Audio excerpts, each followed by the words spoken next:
오늘 말씀은 마태복음 15장 21절부터 28절까지 말씀입니다. 가나안 여자의 믿음입니다. 오늘은 믿음이에요. 믿음, 어떤 이런 믿음도 있는지 한번 오늘 살펴보도록 하겠습니다.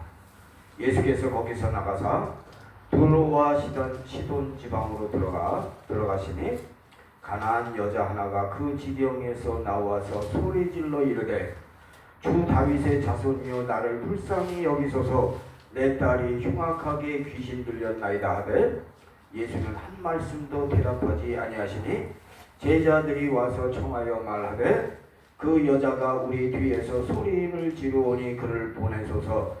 예수께서 대답하여 이르시되 나는 이스라엘 집에 잃어버린 양 외에는 다른 데로 보내심을 받지 아니하였노라 하시니 여자가 와서 예수께 절하며 이르되 주여 저를 도우소서. 대답하여 이르시되 자녀의 떡을 취하여 개들에게 던짐이 마땅하지 아니하니라. 여자가 이르되 주여 올소이다마는 개들도 제 주인의 상에서 떨어지는 부스러기를 먹나이다 하니 이에 예수께서 대답하여 이르시되 여자여 내 믿음이 크도다. 내 소원대로 되리라 하시니 그때로부터 그 딸이 나으니라. 아멘. 이 여자 보통 여자 아니에요. 이런 믿음을 가져야 돼요. 예수님께 끝까지 달라붙는 믿음. 이런 믿음을 가져야 돼요. 조금만 좀 어려운 일 생기면 실망하고 불평하고 그건 믿음도 아니에요.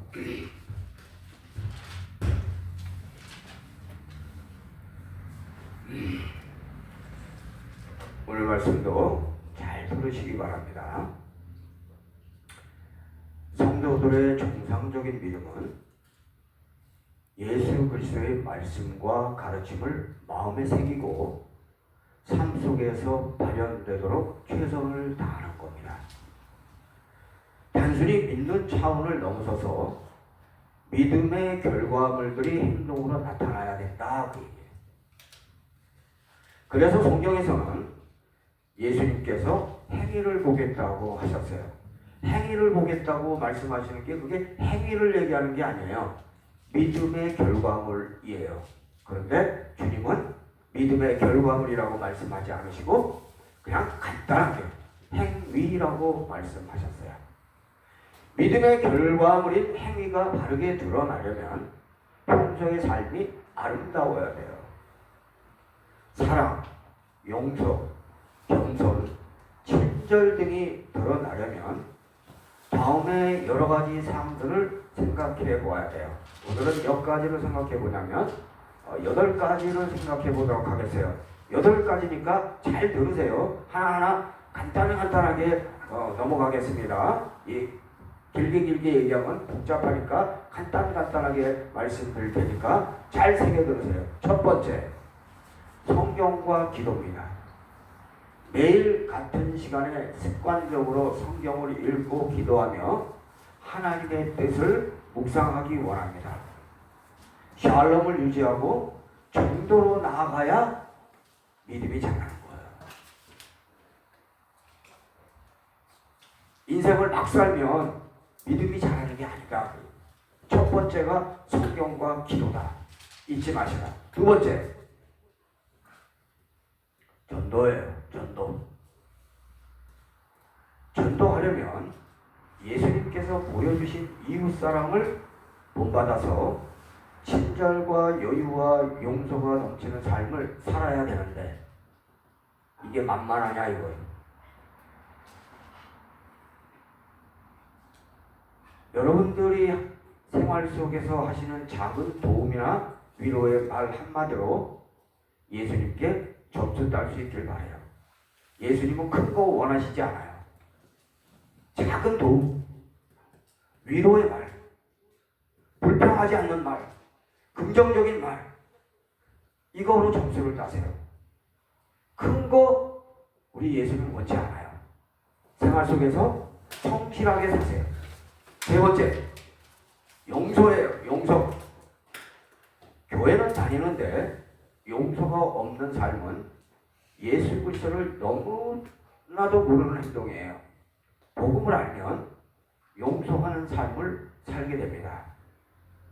마태복음 6장 14절 15절에 뭐라고 기록이 되어 있냐면, 너희가 사람의 잘못을 용서하면 너희 하늘 아버지께서도 너희 잘못을 용서하려니와, 너희가 사람의 잘못을 용서하지 아니하면 너희 아버지께서도 너희 잘못을 용서하지 아니하시리라. 분명히 기록되어 있어요. 그러나 세상 사람들이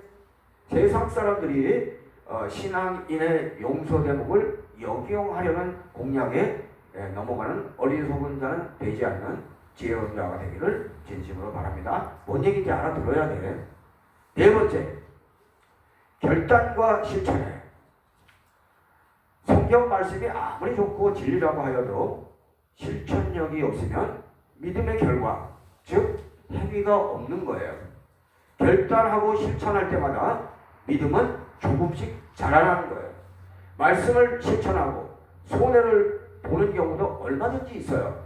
그러나 예수 그리스도께 잘 보이는 것이 우리의 기쁨이 되기를 바랍니다.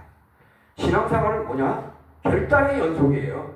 아, 교회 나가겠다 하면 나오는 거예요. 그러면 믿음이 자라는 거예요.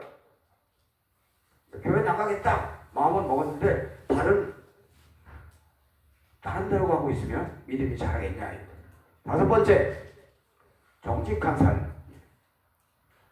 하나님 앞에서 올바르고 정직한 마음으로 살아가는 기본을 잘 지키시길 바랍니다.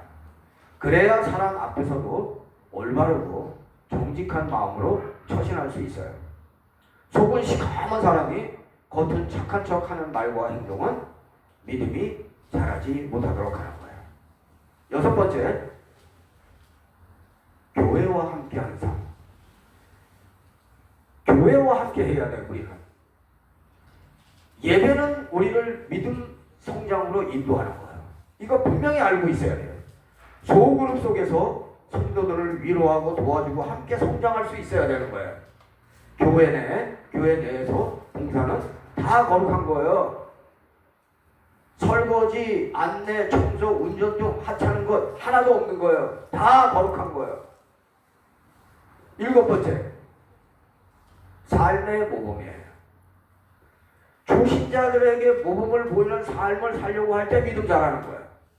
뭐 초신자가 있든 없든 엉망으로 살면 믿음이 자라겠습니까? 초신자를 인식하지 않고 나만 생각하는 자는 이거 뭐냐? 영적인 맹인이에요. 여덟 번째, 찬양하며 기쁜 마음을 계속 살려나가도록 애쓰는 삶을 살아갈 수 있어요. 기뻐하는 가운데 뭐가 이루어지는 거예요. 구상 떨고 앉아있으면 될 것도 안 되는 거예요. 항상 기뻐하면서 살아가세요. 그러면 반대로 믿음에 대해서 반대로 보자고요. 예수 그리스도께서 원하시는 우리 성도들의 믿음은 뭘까요? 아까는 우리가 주님을 향해서 보는 거지만 이제는 주님께서 우리에게 원하시는 믿음이 뭘까? 한번 생각해 보자고요. 이것도 일단은 5가지 오늘 한번 살펴보도록 하겠습니다. 주님은 진실된 믿음을 원하세요. 그리고 순종으로 이루어진 그 믿음을 원하세요. 첫 번째, 하나님과의 진실된 관계를 원하세요. 인격적인 관계를 맺어야 진정한 믿음이 자라게 돼 있어요. 포도나무에 붙어있는 가지를 비유하며 해바라기와 같은 믿음, 주님만 필요하고 주님이면 더 이상 필요할 것이 없다는 믿음을 주님은 요구하고 계신 거예요. 믿음이 없으니까 자꾸 딴 거 찾는 거예요. 믿음이 없으니까 돈 찾는 거예요. 믿음이 없으니까 권력 찾는 거예요. 믿음이 없으니까 딴 거를 자꾸 찾는 거예요.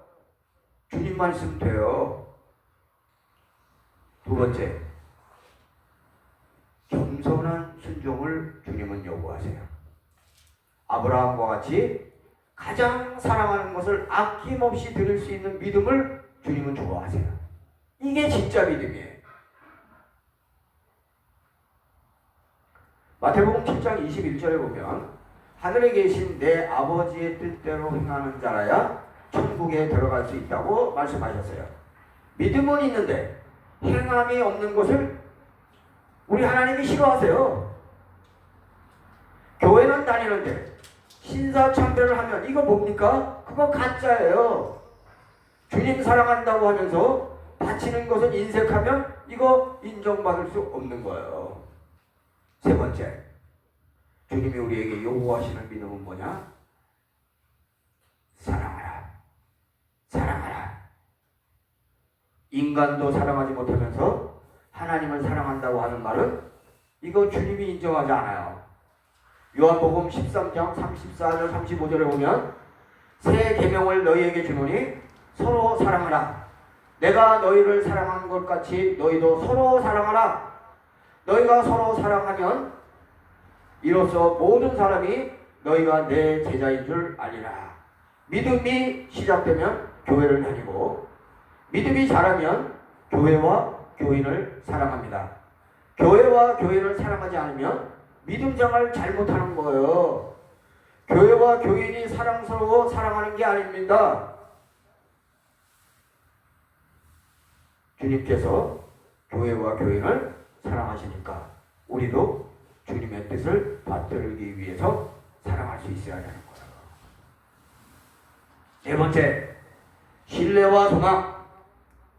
극한 상황 속에서도 주님을 신뢰하는 여유가 있어야 돼요. 10년을 간절히 기도해도 들어주시지 않을 때가 있어요. 그러면 올바른 기도인가 일단 점검을 해보고 올바른 기도라면 끝까지 주님을 신뢰하고 나아갈 수 있어야 돼요. 실망할 필요가 없어요. 주님 마음이에요. 기도의 응답을 언제 주실지는. 왜 내 생각대로 하려고 해요? 주님 뜻에 우리가 맞춰 나아갈 수 있어야 합니다. 히브리서 11장은 우리에게 믿음에 대해서 많은 것을 알려주고 있어요. 히브리서 11장 26절에 보면 뭐라고 기록이 되어 있냐면 그리스도를 위하여 받는 수모를 애굽의 모든 보화보다 더 큰 재물로 여겼으니 이는 상주심을 바라봅니다. 이런 믿음이 있어야 돼요. 우리의 믿음이 주님을 위하여 죽을 수 있으니 매우 감사합니다. 이런 수준이 돼야 되는데 조금만 힘들어도 이상한 말 하는 사람도 있어요. 이거 멀어서 해야지. 다섯 번째, 성령의 열매는 나를 죽여야 맺을 수 있어요. 성령의 열매는 어떻게 해야 맺는다고요? 나를 죽여야 맺을 수 있는 거예요. 갈라디아서 5장 22절에 보면 5장 22절에서 26절까지 오직 성령의 열매는 여러분들 다 알죠? 사랑과 희락과 화평과 오래 참음과 자비와 양선과 충성과 은혜와 절제니 이 같은 것을 금지할 법이 없느니라. 그리스도 예수의 사람들은 육체와 함께 그 정욕과 탐심을 십자가에 못 박았느니라. 만일 우리가 성령으로 살면 또한 성령으로 행할지니 헛된 영광을 위하여 서로 노엽게 하거나 서로 투기하지 말지니라. 예수 그리스도께서 이 땅에 오신 이유 중에 하나는 성도들이 예수님과 같이 살기를 바라시기 때문에 이 땅에서 모범적인 삶을 사셨던 거예요. 자, 오늘 이거는 믿음에 대해서 개념적인 것을 여러분들에게 말씀드린 것이고 진짜 중요한 것은 지금부터예요. 지금부터 말씀을 잘 들으세요. 오늘 본문을 보면 가난한 여자 하나가 소리질러 이르되 주 다윗의 자손이여 나를 불쌍히 여기소서 내 딸이 흉악하게 귀신 들렸나이다 라고 외칠 때 이 여인은 보통 믿음의 소유자가 아니라는 것을 우리는 감지할 수 있어야 돼요. 예수님께서도 오랜만에 보는 A+급 믿음의 소유자예요. 얼마나 믿음이 좋은지 예수님께서 테스트하고 싶은 욕망이 들 정도로 믿음이 좋은 여자예요. 그랬더니 예수님이 테스트로 들어가요. 어떻게 들어가요? 나는 이스라엘 집에 잃어버린 양 외에는 다른 데로 보내심을 받지 아니하였노라라고 말씀하시는 것, 이거 예수님의 본심이 아니에요. 그 여자 테스트하는 거예요. 그렇다고 틀린 말도 아니지만 그녀가 특별한 믿음을 가진 것을 보고 싶어 하시는 거예요. 이 정도로 나오면 자존심 상할 만도 하지만 그녀는 예수님께서 복선을 까는 곳에 절대로 흔들리지 않고 있어요.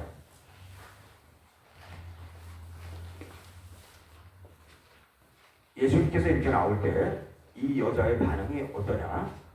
여자가 와서 예수께 절하며 이르되 주여 저를 도우소서. 이 여인은 예수님께서 돕지 않겠다는 말에 흔들리지 않아요. 왜 흔들리지 않을까요? 이미 알고 있어요. 예수님께서 매우 좋으신 분이심을 이미 사람들로부터 소문을 들어서 알고 있는 거예요. 그래서 이 여인을 안 흔들려요. 뿐만 아니라 이 여인은 메시아라고 인정하고 있어요. 우리도 마찬가지예요. 살다가 보면 인생이 힘들어지고 더 이상 전진하고 싶지 않을 때가 있나요? 없나요? 있어요. 이때 불평하는 자는 어리석은 자예요. 현명한 자는 스스로 속삭입니다. 뭐라고 속삭여요? 예수 그리스도께서 보살펴 주시니 희망은 있다고, 내 눈에는 보이지 않아도 예수 그리스도께서는 해결해 주실 수 있다고 믿는 것이 이게 믿음이에요. 어려울 때 믿음이 드러나는 거예요.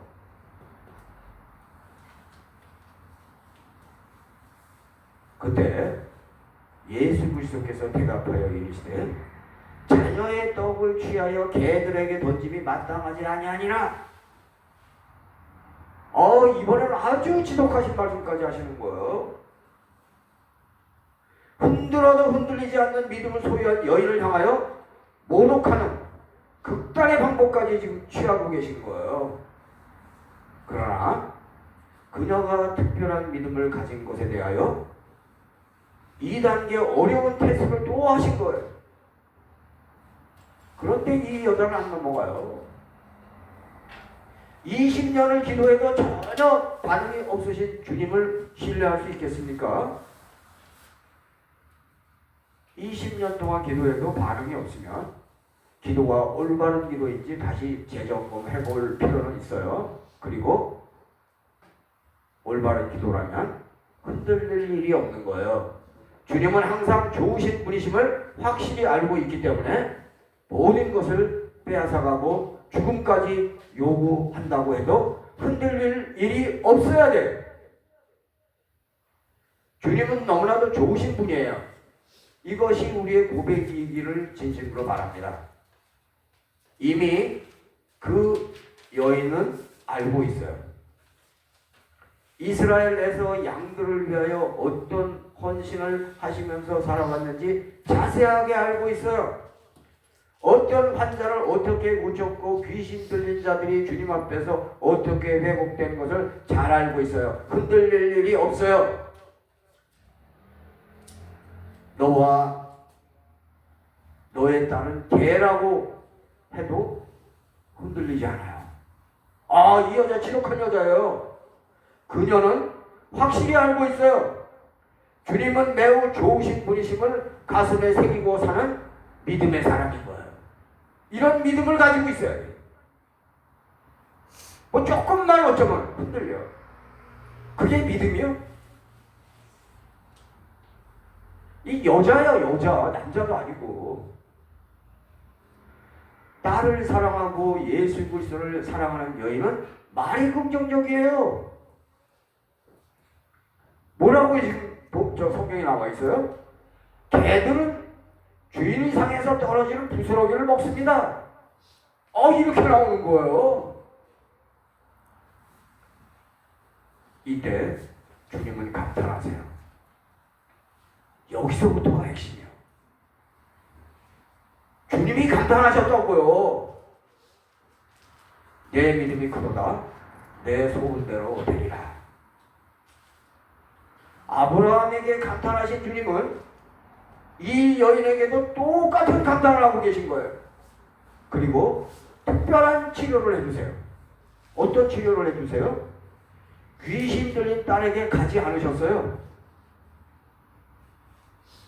바로 치료가 되었어요. 멀리 있는데 즉시 귀신은 떠났어요. 끝까지 주님을 신뢰하며 말년에 대복을 받고 천국으로 이어지는 놀라운 복을 받고 살아가는 정상적인, 그렇지만 특별한 믿음의 소유자가 되기를 진심으로 바랍니다. 자, 이 여인을 보세요. 이 여인의 삶이 어땠을까요? 예수님을 만나기 전까지는 딸 때문에 고난을 받으면서 살았어요. 왜?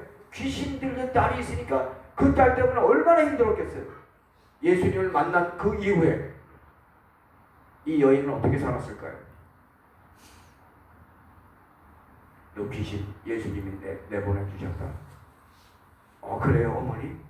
감사해요. 이 딸이 엄마에게 효도했겠어요? 안 했겠어요? 성경에는 안 나와 있어요. 물론 뻔한 얘기예요. 이 여인의 인생은 예수님을 만나기 전과 만나고 나서 이후는 완전히 다르다. 예수님을 만나기 전에는 어땠어요? 딸 때문에 많은 고난을 받으면서 살았습니다. 그러나 예수님을 만나고 나서는 딸이 효도하는 그 효도를 받고 살았을 것은 뻔한 거예요. 성경에는 기록이 안 되어 있지만 뻔한 거 아니에요?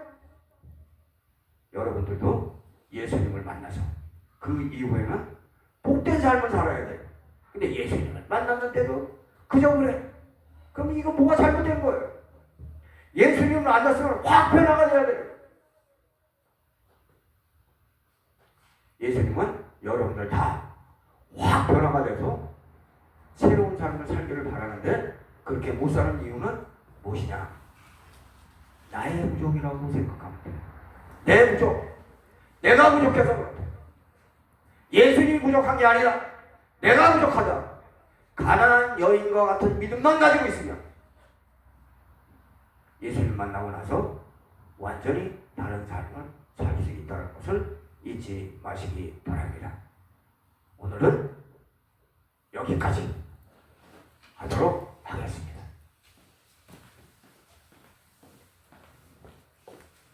(200)